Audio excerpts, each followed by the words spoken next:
بسم اللہ الرحمن الرحیم الحمد للہ رب العالمین والعاقبۃ للمتقین والصلاة والسلام علی اشرف الانبیاء والمرسلین وعلی آلہ واصحابہ اجمعین اما بعد۔ ہم نے باب آداب قضاء الحاجہ، قضاء حاجت کے آداب کا باب جو ہے وہ شروع کیا تھا، اور اس کی ہم نے 3 احادیث جو ہیں وہ ہم نے پڑھی تھی۔ آج ہم انشاءاللہ اس سے آگے جو ہے پڑھنے کی کوشش کریں گے، بلکہ 4 احادیث پڑھ لی تھی۔ تو قضاء حاجت کے آداب میں جو سب سے پہلا ادب ہم نے پڑھا تھا وہ یہ تھا کہ جب بھی آپ واش روم میں بیت الخلاء میں جائیں تو کوئی بھی مقدس چیز جیسے انگوٹھی جس پر محمد رسول اللہ لکھا ہوا تھا، یا ایسی انگوٹھی جس پر کوئی اللہ کا نام یا کوئی مقدس کلمات لکھے ہوئے ہوں، یا کوئی بھی چیز، تو وہ آپ بیت الخلاء میں لے کر نہیں جائیں گے۔ دوسرا ادب ہم نے یہ پڑھا تھا کہ جب بھی آپ بیت الخلاء میں داخل ہوں تو آپ دعا پڑھیں، اللہم انی اعوذ بک من الخبث والخبائث۔ اور تیسری بات ہم نے یہ پڑھی تھی کہ قضاء حاجت کے لیے انسان کو پردے میں جا کر قضاء حاجت کرنی چاہیے۔ آدمی اگر تو 4 دیواری موجود ہے تو اس میں قضاء حاجت کرے، اور اگر 4 دیواری نہیں ہے، باہر خلاء کے اندر آپ نے جا کر قضاء حاجت کرنی ہے، تو لوگوں سے اتنا دور چلے جائیں کہ کوئی جو ہے وہ آپ کو دیکھ نہ سکے۔ آج ہم انشاءاللہ وہ مقامات پڑھیں گے جہاں پر قضاء حاجت کرنا منع ہے، کیونکہ یہ ایسے مقامات ہیں جہاں پر لوگوں کا آنا جانا لگا رہتا ہے، لوگوں کی آمد و رفت جو ہے وہاں پر جاری رہتی ہے۔ تو اگر ایسے مقامات پر قضاء حاجت کر دی جائے تو لوگوں کو مشقت ہوتی ہے، لوگ جو ہیں وہ قضاء حاجت کرنے والے کو برا بھلا کہتے ہیں، لعن طعن کرتے ہیں۔ اسی لیے اللہ کے نبی صلی اللہ علیہ وسلم نے فرمایا کہ لعنت کرنے والی چیزوں سے بچیں۔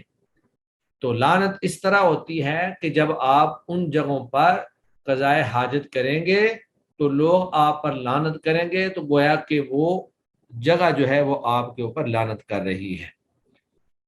سیدنا ابو ہریرہ رضی اللہ تعالی عنہ سے روایت ہے، انہوں نے کہا قال رسول اللہ صلی اللہ علیہ وسلم، رسول اللہ صلی اللہ علیہ وسلم نے فرمایا اتقوا اللعانین، 2 لعنت کرنے والی چیزوں سے بچو۔ اتقوا، بچو، اللعانین، 2 لعنت کرنے والی چیزوں سے، یا 2 لعنت کا باعث بننے والی چیزوں سے بچو۔ وہ کون سی ہیں؟ نمبر 1 الذی یتخلی، ان میں سے ایک وہ ہے یتخلی جو شخص قضاء حاجت کرتا ہے فی طریق الناس، لوگوں کے راستے میں، او یا فی ظلہم، ان کے سائے میں۔ رواہ مسلم، اس حدیث کو امام مسلم نے روایت کی ہے، اور یہ بالکل صحیح حدیث ہے۔ تو واضح بات ہے کہ جب آپ رستے میں قضاء حاجت کر دیں گے جہاں سے لوگوں نے گزرنا ہوتا ہے، تو پیشاب پخانہ جو ہے، نجاست جو ہے وہ لوگوں کے پاؤں کو لگے گی، یا لوگوں کو اس کی بدبو محسوس ہوگی، تو ہر بندہ جو ہے وہاں سے گزرنے والا وہ ایسا عمل کرنے والے کو برا بھلا کہے گا، اس کے اوپر لعن طعن کرے گا، گالی دے گا کہ یہ کس بندے نے ایسا کام کیا ہے۔ اسی طرح جو سائے کی جگہ ہے، درخت ہے یا سٹاپ ہیں، یا ہر وہ جگہ جو بیٹھنے کے لیے بنائی گئی ہو جہاں پر سایہ موجود ہو، جہاں پہ لوگوں کے بیٹھنے کی جگہ موجود ہو، تو ایسی جگہ پر بھی اگر آپ قضاء حاجت کریں گے، کیونکہ لوگوں نے وہاں بیٹھنا ہوتا ہے، تو لوگوں کو اس سے مشقت ہوگی اور لوگ جو ہیں وہ آپ کے اوپر لعن طعن کریں گے۔ تو راستے میں اور سائے میں، دونوں جگہوں پر قضاء حاجت کرنا جو ہے یہ لعنت کا باعث بنتا ہے۔ لوگ جو ہیں ایسا عمل کرنے والے کو برا بھلا کہتے ہیں، اس کے اوپر لعن طعن کرتے ہیں۔ تو یہ آپ صلی اللہ علیہ وآلہ وسلم کی تربیت ہے مسلمانوں کی، کہ آپ اخلاق سے گرا ہوا کوئی بھی کام نہ کریں۔ آپ کا کام جو ہے ایسا نہ ہو جس سے لوگوں کو مشقت ہو یا تکلیف ہو۔ تو اس حدیث سے جو ہمیں باتیں معلوم ہوتی ہیں ان میں سے ایک بات تو یہی ہے کہ لوگوں کے رستے میں اور سائے میں آپ کو قضائے حاجت یا پیشاب خانہ نہیں کرنا چاہیے۔ اور اس سے یہ بات بھی معلوم ہوئی کہ باعث لعنت کام کرنے والے شخص پر لعنت کی جا سکتی ہے۔ یہاں اللہ کے نبی نے لعنت کرنے والوں کو برا بلا نہیں کہا کہ وہ لعنت کیوں کرتے ہیں، بلکہ اس شخص کو برا بلا کہا ہے جو لعنت کا باعث بن رہا ہے۔ تو جو شخص ملعون کام کر رہا ہو اس پہ لعنت کی جا سکتی ہے۔ اور اس سے یہ بھی ہمیں معلوم ہوا کہ شریعت اسلامیہ جو ہے وہ دوسروں کی جو اذیت ہے اس سے کتنا زیادہ سختی سے منع کرتی ہے، اور دوسروں کے کا لحاظ رکھنے کا کتنا زیادہ حکم دیتی ہے۔ تو یہ حدیث جو کہ مسلم شریف کے اندر صحیح حدیث تھی، اس حدیث کے اندر صرف دو چیزوں کا تذکرہ ہے، لیکن اسی سے ملتی جلتی اور چیزیں بھی موجود ہیں جو لعنت کرنے کا باعث بن سکتی ہیں یا بنتی ہیں، اگرچہ وہ احادیث جو ہیں ان کے بارے میں یہ ہے کہ وہ ان کے اندر ضعف موجود ہے، لیکن چونکہ دو چیزوں کا تو صحیح حدیث سے جب ثبوت مل گیا تو باقی وہ تمام چیزیں جو لعنت کا باعث بن سکتی ہوں، چونکہ علت ان میں ایک ہی ہے، اس لیے وہ تمام چیزیں جو ہیں وہ بھی اسی میں آ جائیں گی۔ وزاد ابو داود، اور امام ابو داود نے یہ زیادتی کی ہے ان معاذ، سیدنا معاذ کی روایت سے، اور وہ یہ کیا ہے کہ والمواردہ، موارد کا لفظ جو ہے وہ زیادہ کیا ہے، اور موارد جو ہے یہ کہتے ہیں گھاٹ کو، گھاٹوں پر۔ گھاٹ سے مراد وہ جگہ ہوتی ہے جہاں پر لوگ پانی پیتے ہیں، لوگوں کے پانی پینے کی، مثلا دریا کے کنارے یا نہر کے کنارے گھاٹ بنا دیے جاتے ہیں، لوگ وہاں پہ جا کر پانی پیتے ہیں، اپنے جانوروں کو پانی پلاتے ہیں، یا وہاں پہ جا کر کپڑے وغیرہ دھوتے ہیں۔ تو ایسی جگہیں بھی چونکہ لوگوں کے استعمال میں آتی رہتی ہیں، لہذا وہاں پر بھی قضائے حاجت سے منع کیا گیا۔ وَلَفْظُهُ، اور اس حدیث کے الفاظ یہ ہیں کہ اتقوا الملاعن الثلاثہ، تین جو ہیں لعنت کا باعث بننے والی چیزوں سے بچو، اور وہ کون سی چیزیں ہیں؟ البرازہ، پخانہ کرنا، قضائے حاجت کرنا، فی الموارد، گھاٹوں پر، وقارعات الطریق، اور لوگوں کے رستے پر، چلنے کے رستے پر، والظل، اور سائے میں۔ تو دو چیزیں تو پچھلی حدیث میں بھی موجود تھیں، اور یہاں پر تیسری چیز کا تذکرہ جو ہے وہ آ گیا ہے۔ اس کے بعد فرماتے ہیں کہ والی احمدہ، اور امام احمد نے عن ابن عباس، سیدنا عبداللہ بن عباس سے یہ الفاظ بھی نقل کیے ہیں کہ او نقع ماء، یا پانی کے تالاب میں، یعنی پانی کا جو تالاب ہے اس میں بھی پیشاب پخانہ کرنا منع ہے، کیونکہ وہاں سے لوگ پانی استعمال کرتے ہیں، وہاں ان کا آنا جانا ہے، اگر وہاں پیشاب پخانہ کر دیں گے تو پانی کو خراب کرنے کا ذریعہ بنیں گے، اور لوگوں کی نفرت اور لوگوں کی لعن طعن جو ہے وہ آپ کو ملے گی۔ اس کے بعد پھر چند اور الفاظ جو ہیں وہ بھی موجود ہیں۔ وَأَخْرَجَ الطَّبَرَانِيُّ، اور امام طبرانی نے یہ الفاظ بھی بیان کیے ہیں کہ النہی عن قضاء الحاجہ، کہ اللہ کے نبی نے منع کیا قضاء حاجت سے تحت الاشجار المثمرہ، پھلدار درختوں کے نیچے۔ تو پیچھے صرف سائے کا تذکرہ تھا، تو یہاں پر درختوں کا، خاص طور پہ جو پھلدار درخت ہوں۔ اب پھلدار درختوں کے لوگ پھل کھاتے ہیں، تو اگر نیچے پیشاب پخانہ پڑا ہو اور اوپر سے پھل گر رہے ہوں تو پھل خراب ہونے کا اندیشہ ہے۔ وَزَفَّتِ النَّهْرِ الْجَارِي، اور بہتی نہر کے کنارے پر، من حدیث ابن عمر بسند ضعیف، طبرانی نے یہ ابن عمر کی حدیث سے ضعیف سند کے ساتھ روایت کی ہے، لیکن جس طرح میں نے آپ کو بتایا کہ جب صحیح حدیث کے اندر ایک چیز کی علت آ جاتی ہے تو وہی علت اگر باقی چیزوں میں، یہ اگر حدیث کے اندر ان چیزوں کا تذکرہ نہ بھی ہوتا تو ہر وہ جگہ جہاں پر قضائے حاجت کرنے سے لعنت کا باعث بنتا ہو معاملہ، تو ہر وہ جگہ جو ہے وہاں پر قضاء حاجت کرنا جو ہے وہ حرام ہے اور منع ہے، اور اللہ کے نبی صلی اللہ علیہ وسلم نے اس سے منع فرمایا ہے۔ تو یہ تو پھر حدیث میں آ گیا ہے، اور حدیث میں آنے کی وجہ سے یہ گویا کہ احادیث دونوں جو ہیں یہ تائید ہیں مسلم شریف کی اس حدیث کی جس کے اندر دو چیزوں کا تذکرہ موجود ہے۔ تو اس حدیث سے بھی ہمیں ان احادیث سے چند ایک باتیں معلوم ہوتی ہیں۔ ان میں سب سے پہلے ہے راستہ، دوسرے نمبر پر سایہ، تیسرے نمبر پر گھاٹ یعنی پانی کے جو گھاٹ ہیں، چوتھے نمبر پر جو ہے تالاب، پانچویں نمبر پر سایہ دار درخت، اور چھٹے نمبر پر جاری نہر کا کنارہ۔ تو ان میں سے بہت ساری چیزیں آپس میں ملتی جلتی بھی ہیں، لیکن یہ ساری چیزیں جو ہیں ایسی ہیں کہ جہاں پر لوگوں کا آنا جانا جو ہے وہ ہوتا ہے۔ تو ان تمام احادیث کا جو لب لباب ہے وہ یہ ہے کہ انسان کو چاہیے کہ وہ کسی کے لیے اذیت کا ذریعہ نہ بنے، کسی کو تکلیف دینے کا ذریعہ نہ بنے، اور قضاء حاجت یہ چونکہ نجاست ہوتی ہے، گندگی ہوتی ہے، اور جہاں پر لوگوں کا آنا جانا ہو وہاں پر قضاء حاجت پیشاب پخانہ نہ کرے تاکہ لوگوں کو اس سے مشقت نہ ہو، لوگ اس سے پریشان نہ ہو۔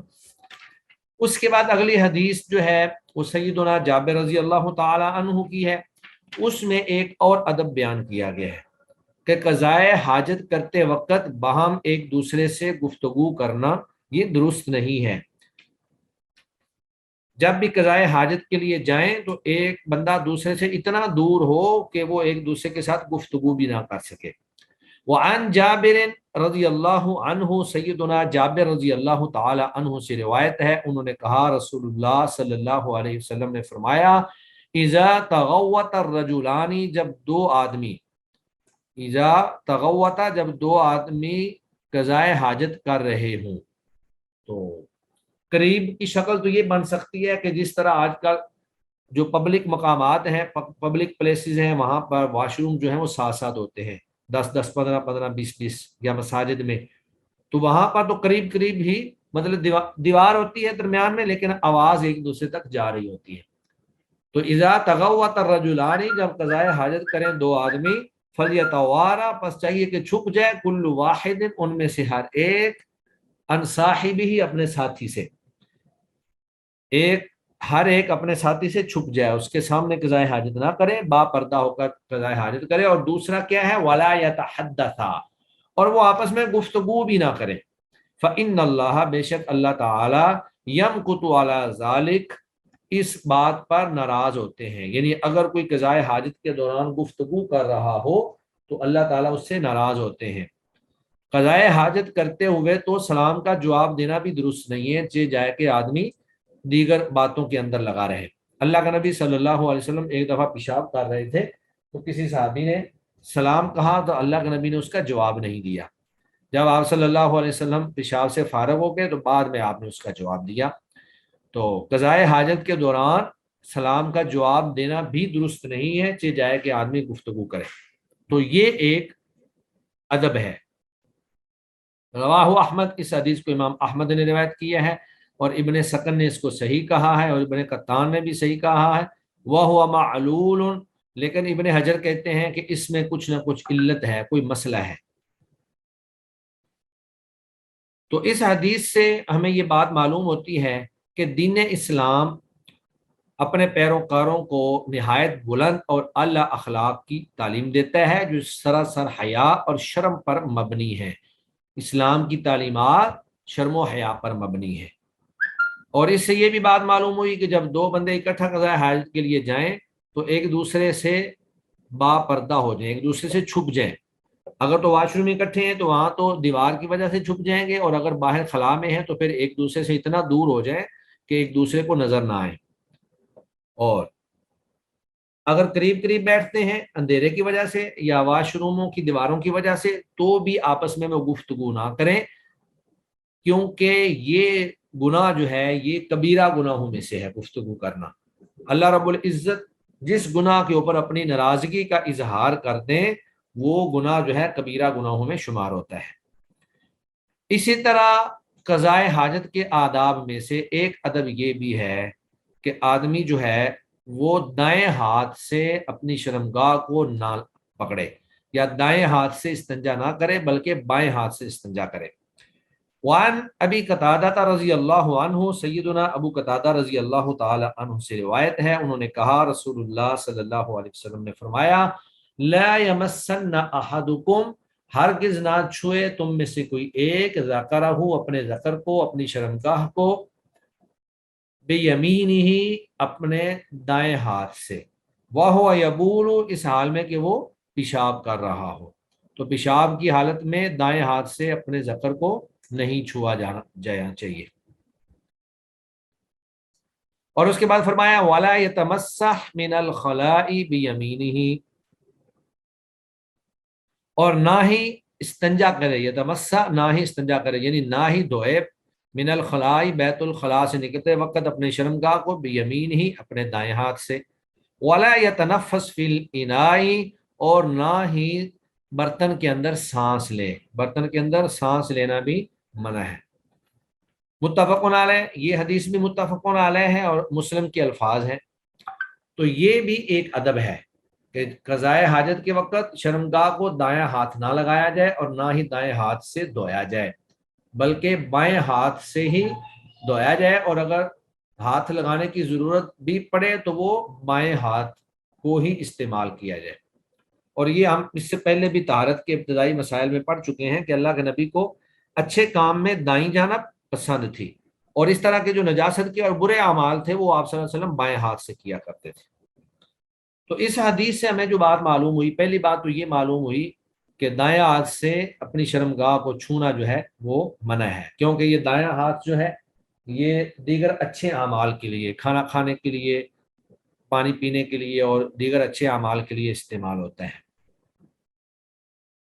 تو جب دائیں ہاتھ سے منع ہے تو اس سے مفہوم مخالف یہ بتلاتا ہے کہ بائیں ہاتھ سے شرمگاہ کو چھو بھی سکتے ہیں اور شرمگاہ کو دھو بھی سکتے ہیں، یعنی استنجا بھی کر سکتے ہیں۔ دائیں ہاتھ سے چھونا منع اس لیے ہے کیونکہ یہ خیر والا اور عزت والا ہاتھ، اور اس کے بعد پھر دوبارہ جو ہے ایک حدیث میں دائیں ہاتھ سے استنجا کرنے سے منع کیا گیا، دوبارہ اسی معنی کی حدیث جو ہے وہ سیدنا سلمان فارسی رضی اللہ تعالی عنہ سے مروی ہے، اور یہ بھی مسلم شریف کی صحیح حدیث ہے۔ اس میں دیگر کئی ایک آداب بھی بیان کیے گئے ہیں۔ وعن سلمان رضی اللہ عنہ، سیدنا سلمان رضی اللہ عنہ سے روایت ہے، انہوں نے فرمایا لقد نہانا، تحقیق ہمیں منع فرمایا رسول اللہ صلی اللہ علیہ وسلم نے، کس بات سے؟ ان نستقبل القبلۃ، کہ ہم منہ کریں قبلہ کی طرف، لغائط، قضائے حاجت کرتے وقت، او بولن، یا پیشاب کرتے وقت۔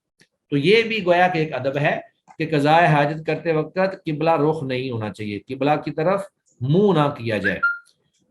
او ان نستنجیا، یا ہم استنجا کریں دائیں ہاتھ سے۔ تو یہ بات بھی وہی اوپر والی حدیث کے ہم معنی ہی آ گئی کہ جس طرح دائیں ہاتھ سے شرمگاہ کو چھونا منع ہے، اس طرح استنجا کرنا بھی منع ہے۔ او ان نستنجیا، یا ہم استنجا کریں بے اقل من ثلاثۃ احجار، تین پتھروں سے کم کے ساتھ، دو پتھروں کے ساتھ یا ایک کے ساتھ۔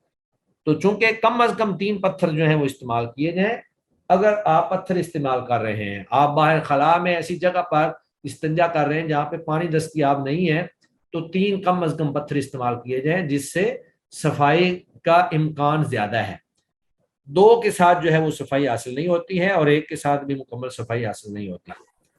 او ان نستنجیا، یا ہم استنجا کریں برجیع، لید کے ساتھ، او عظم، یا ہڈی کے ساتھ۔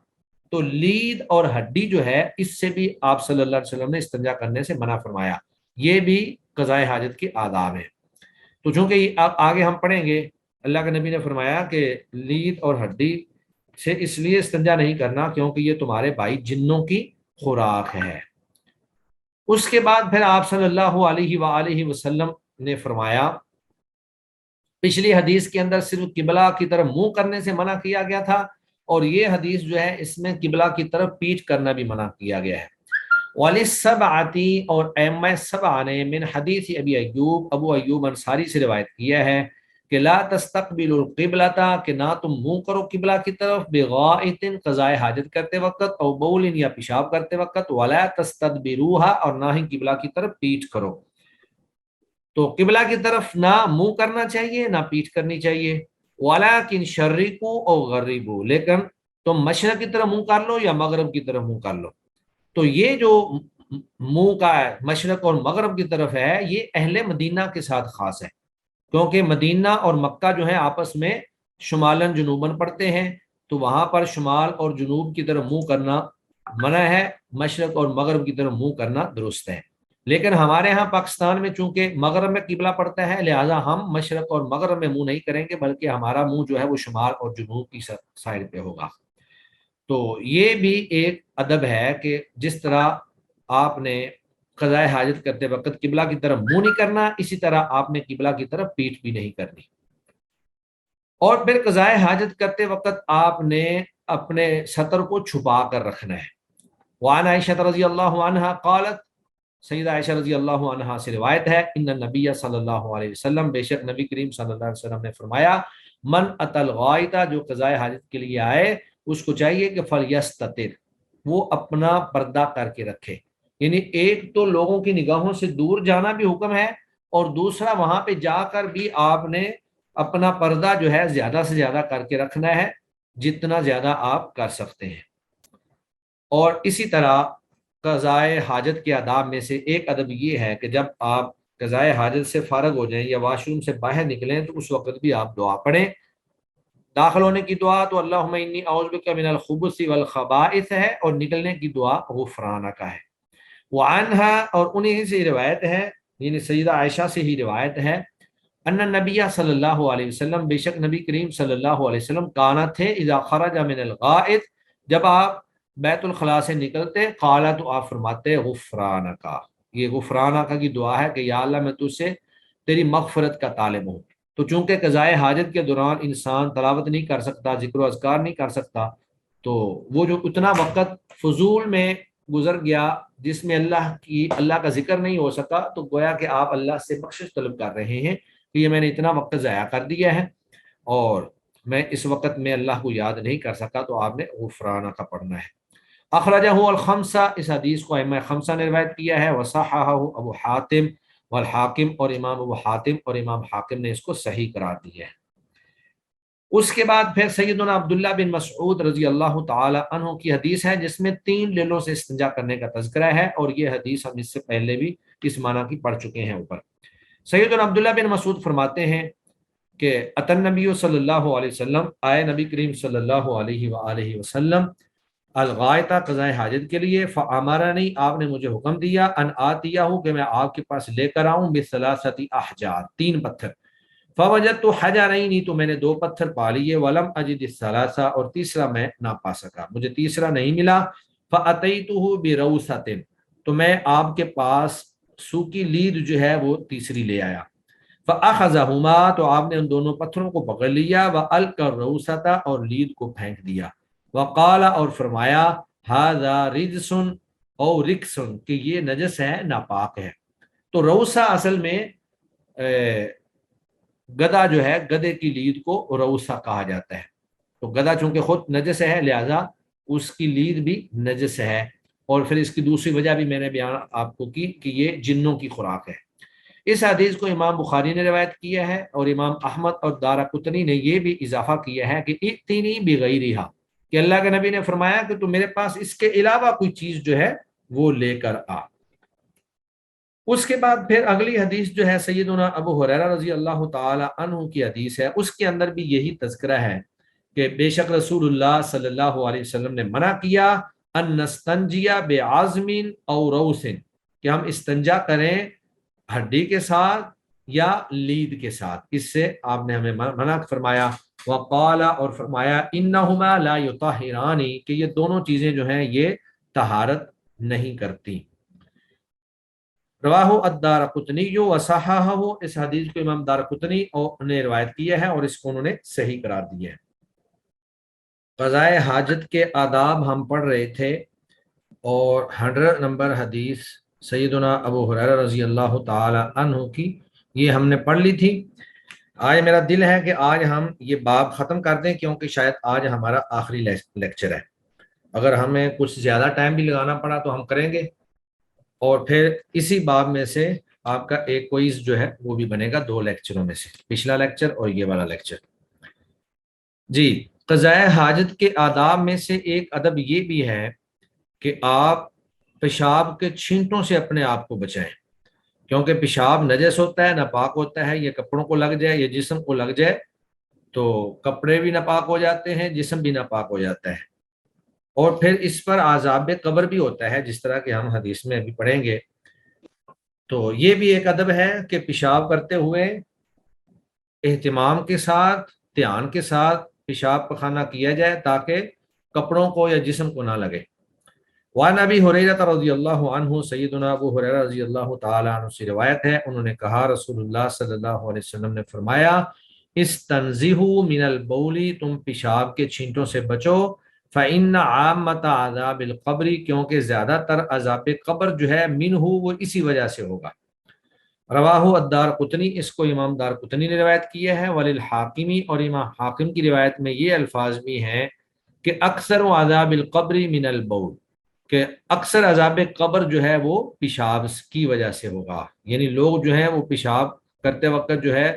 احتیاط نہیں کریں گے، ان کے جسم اور کپڑے کو پیشاب لگ جایا کرے گا اور وہ اسی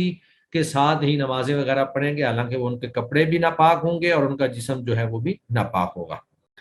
اس سے اگلی روایت جو ہے وہ سیدنا سراقہ بن مالک سے روایت ہے۔ یہ سراقہ بن مالک وہی ہیں کہ جب اللہ کے نبی ہجرت کر کے مدینہ جا رہے تھے تو رستے میں جب اہل مکہ نے اعلان کر دیا کہ جو کوئی بھی اللہ کے نبی کو زندہ یا مردہ حالت میں لے آئے گا اس کو 100 اونٹ انعام دیا جائے گا، تو سراقہ بن مالک بھی ایک رستے میں وہاں پہنچ گئے جہاں اللہ کے نبی اور سیدنا ابو بکر جا رہے تھے، لیکن ان کا گھوڑا جو ہے وہ گھٹنوں تک جو ہے زمین میں دھنس گیا، اور یہ 2-3 دفعہ ان کے ساتھ یہ واقعہ ہوا۔ آخر کار انہوں نے اللہ کے نبی سے معذرت کی، معافی مانگی اور وہاں سے واپس آ گئے۔ کہتے ہیں کہ قال، فرمایا، علمنا رسول اللہ صلی اللہ علیہ وسلم، ہمیں رسول اللہ صلی اللہ علیہ وسلم نے یہ بات سکھلائی بیت الخلاء کے بارے میں کہ انقعدا، کہ ہم بیٹھیں علی الیسرا، بائیں پاؤں پر، وننصب الیمنا، اور دائیں پاؤں کو ہم کھڑا رکھیں۔ رواہ البیہقی بسند ضعیف، لیکن یہ سند جو ہے اس کی ضعیف ہے، امام بہقی نے اس کو روایت کیا ہے، اور اس کا جو یہ طریقہ بیان کیا گیا ہے یہ بھی مشکل ہے کہ آدمی جو ہے وہ بائیں پاؤں کو، ٹانگ کو لمبا کر کے اس کے اوپر بیٹھ جائے اور دائیں ٹانگ کو کھڑا رکھے، یہ ممکن نہیں ہے قضاء حاجت کرتے وقت، کیونکہ اس طریقے سے پھر کپڑوں کے خراب ہونے کا اندیشہ ہے، یہ جو ہے محفوظ طریقہ نہیں ہے، اور یہ حدیث بھی ضعیف ہے، لہذا یہ ہمارے لیے قابل حجت نہیں ہے۔ اس کے بعد پھر ایک اور ضعیف حدیث ہے۔ اصل میں حافظ ابن حجر ضعیف احادیث اس لیے لاتے ہیں تاکہ ان کی ضعف واضح ہو جائے، کمزوری واضح ہو جائے، اور لوگوں کو پتہ چل جائے کہ یہ چیز کوئی قابل عمل نہیں ہے۔ وعن عیسیٰ بن یزداد عن ابیہ، عیسیٰ بن یزداد اپنے والد سے روایت کرتے ہیں، انہوں نے کہا کہ رسول اللہ صلی اللہ علیہ وسلم نے فرمایا، اذا بال احدکم، جب پیشاب کرے تم میں سے کوئی ایک، فلینطر، پس چاہیے کہ وہ زور سے کھینچے، ذکرہ، اپنی شرمگاہ کو، 3 مرات، 3 مرتبہ۔ تو یہ اس لیے کہا جا سکتا ہے کہ اگر کسی کو پیشاب کے قطروں کا مسئلہ ہو تو جب وہ اپنی شرمگاہ کو، ذکر کو زور سے کھینچے گا تو اگر کوئی پیشاب کا قطرہ جو ہے وہ اندر رہ گیا ہوگا تو وہ خارج ہو جائے گا، لیکن یہ حدیث بھی چونکہ ضعیف ہے لہذا یہ بھی قابل عمل نہیں ہے۔ اس کے بعد پھر سیدنا عبداللہ بن عباس رضی اللہ تعالی عنہ سے مروی ہے کہ ان النبی صلی اللہ علیہ وسلم، بے شک نبی کریم صلی اللہ علیہ وسلم نے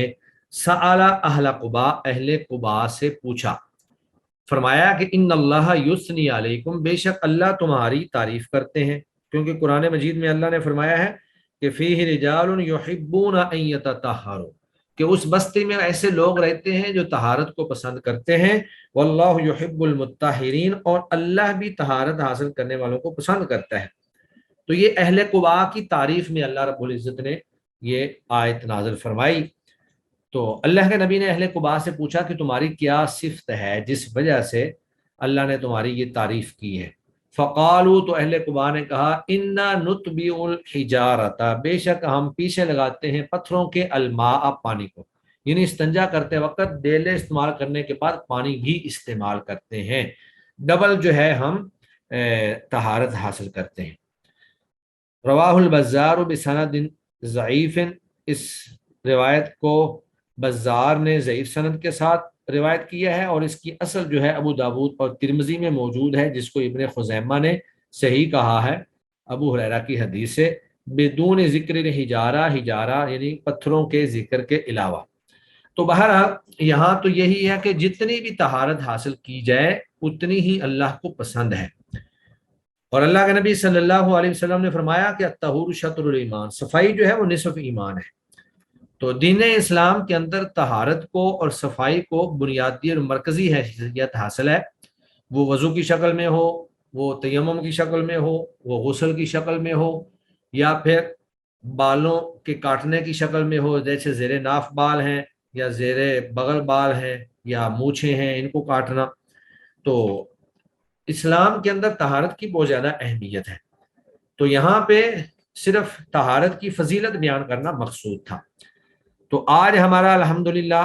قضاء حاجت کے آداب پر مبنی جو باب ہے وہ ختم ہو گیا ہے، اور اس کے بعد باب الغسل ہے، تو وہ انشاءاللہ ہم نیکسٹ سیمسٹر کے اندر اس سے آغاز کریں گے۔ جس طرح کہ آپ لوگوں نے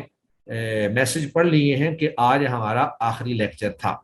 لیکن ہمارا ایک جو ہے کوئز باقی ہے 5 نمبر کا، وہ آپ کا کوئز میں انشاءاللہ کل تک جو ہے وہ اسی باب سے، قضاء حاجت کے آداب والے باب سے انشاءاللہ وہ میں تیار کر دوں گا۔ آپ لوگ اس کا وقت بھی آپ کو بتا دوں گا، آپ لوگ جلد از جلد اس کو حل کر لیجئے گا۔ اور باقی رہا مسئلہ آپ کا فائنل ٹرم کا وائیوا، تو مڈ ٹرم کے بعد ہم نے جتنا پڑھا ہے